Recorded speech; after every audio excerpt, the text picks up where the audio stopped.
এক বাচ্চা তার দাদাকে জিজ্ঞেস করেছিলেন, দাদা আমার সামনের ভবিষ্যৎটা কোন দিকে নিতে হবে তুমি আমাকে বলে দাও। তখন দাদা বলেছিলেন, চলো বাজারে যাব তোমাকে নিয়ে তোমার কথার উত্তর দিতে।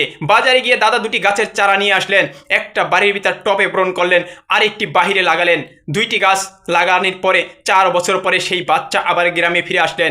গ্রামে ফিরে আসার পরে দাদাকে জিজ্ঞেস করেছিলেন, দাদা আমি তোমাকে একটি প্রশ্ন করেছিলাম, তুমি কিন্তু আমাকে উত্তর দাওনি, বলো সে প্রশ্নের উত্তর কি? তখন বলেছিল চলো বাহিরে যাই। বাহিরে গিয়ে সেখানে গিয়ে বলল, দেখো তো এই গাছটা কেমন হয়েছে। বলল, দাদা এটা তো এখন বিশাল আকারের গাছ হয়েছে। তখন বলল, চলো ঘরে যাই। ঘরে টপের গাছটা গিয়ে দেখে সেই ছোট্ট গাছ ছোট্টই আছে, গাছটা বড় হয়নি।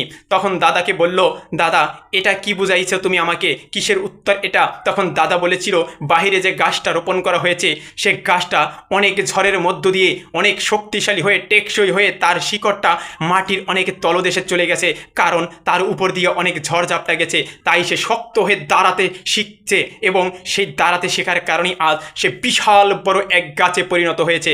আর ঘরের গাছটার উপর থেকে কোনো ঝড়ঝাপটা যায়নি, কোনো হতাশা হয়নি, তাই গাছটা ছোট্টই রয়ে গেছে, সে বড় হতে পারেনি। তাহলে তুমি এখন ভাবো তোমার ভবিষ্যৎ কোন দিকে যাবে?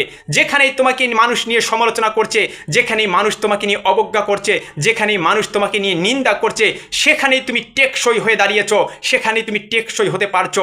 একটা জিনিস মনে রাখবে, প্রত্যেকটা মানুষের সমালোচনা, প্রত্যেকটা মানুষের পরনিন্দা তোমাকে সেই গাছের মতো টেকসই করে তুলবে, সেই গাছের মতো তোমাকে সফল ব্যক্তি বানিয়ে দেবে।